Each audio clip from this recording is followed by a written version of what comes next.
John Beverly, the Candyman, the businessman with a conscience, on LICMC.net radio every Saturday at 3 p.m.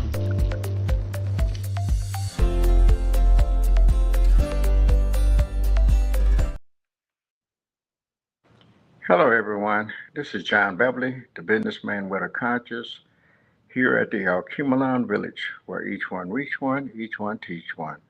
One brick, one building, one block at a time. And as we often say, people don't care how much you know until they know how much you care. And we show that we care by the things that we do. And today, I would like to share a little information with you, and hopefully, it's something that you could use and something that will benefit you.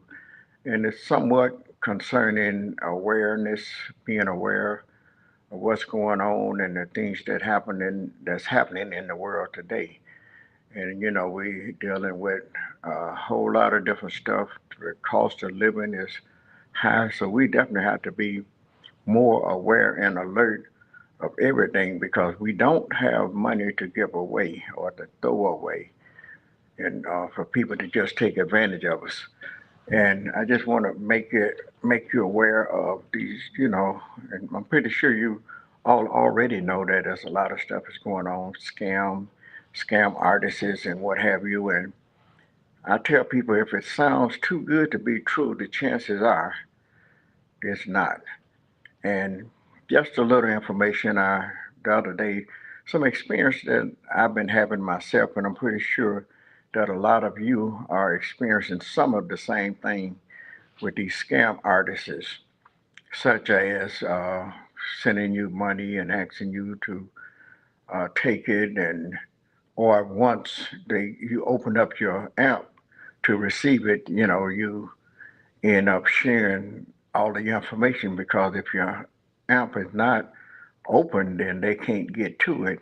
But me, myself, and good, bad, or difference, I don't know. It might be good, it may be bad, but I'm very leery about a lot of things, and especially when someone is trying to give me something for nothing.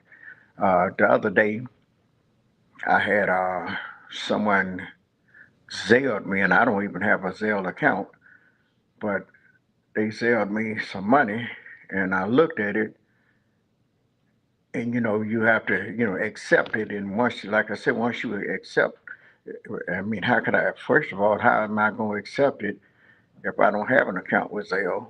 So that was one red flag for me. Number two was, who is this person that's sending me this nice little piece of money? You think, well, if they Zelling me, so that means the money's coming straight to me. Well, more or less, when they do that and you access it or open up your app, to get more information, you're pretty much vulnerable to whatever's going on because now you done open up and giving them access to more information because what you think you're doing is going on there to see how you're going to get this money, but you just open the doors for the thief to just walk in and take what you have. And not only that, when I see those kind of apps, I deleted it.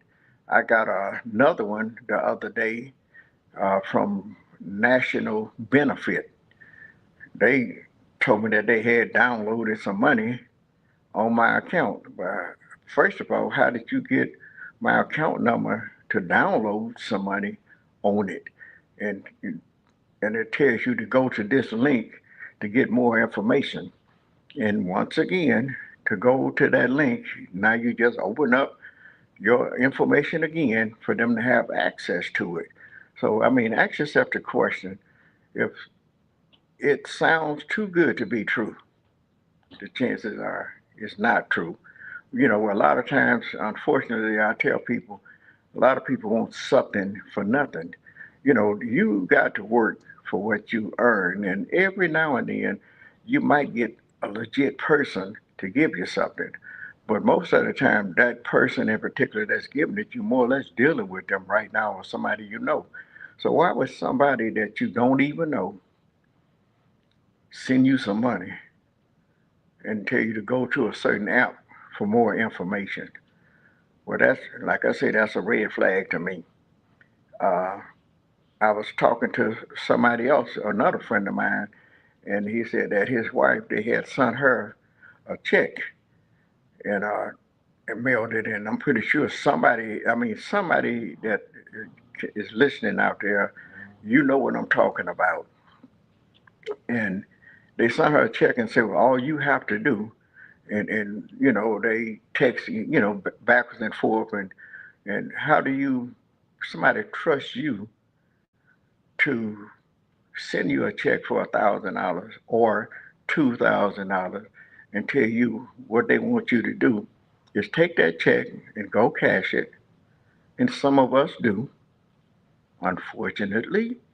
And we take the check, go cash it, and I want you to take and send so much to this person, send someone, give you an address and everything, or to mail it to a Cash App or whatever, this information, and you send it to two different people, and the chances are you in good credit standards with your bank or whatever have you, every now and then something like that might happen to you.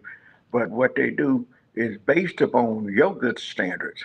So you take the check and you go cash it or you deposit it, and it ends up clearing. You would think that that's okay, so because it cleared or they cashed it for you. Now you get the money and just oh wow man, it worked. And then you go and pass the money out, send it to part of it to the person that sent it or the way it's directed to you to do, and you keep that portion for yourself. And then come to find out a week later, your bank is trying to contact you because you've been overdraft because you done cashed a check that didn't really clear, but they took a chance because of you and cashed the check for you. So now you have to pay all of that back. And if you got any money in the bank, the chances are once it didn't clear, they took it out your account anyway. And the husband had told the wife that not to do it because it sounded like a scam, but some of us don't see that far, and we just tell they just don't want me to have it or whatever. But sometimes it pays to listen to somebody that may be a little bit wiser than you. But in my case, I don't take a chance. I've learned better. They say when you know better, you do better. When you learn better, you do better. So you don't keep practicing the same thing and thinking that you're gonna get something for nothing. In order to get paid on your job, you got to do the work. You got to do the job. And it's just one thing after another. And then not only that, uh, we trying to focus on building how to build your credit and what have you, and messing up your credit and different stuff. I tell people to be wise, especially today, because it is so much is going on. People, well, you got a good credit record, you got in good standards. If you don't need money or you don't need to borrow money to take care of some business that you really need to take care of, don't get caught up in the drama. Don't get caught up because I have access and they are going to loan me this money. Things are getting rough. Things are getting hard. You borrow the money because you got good credit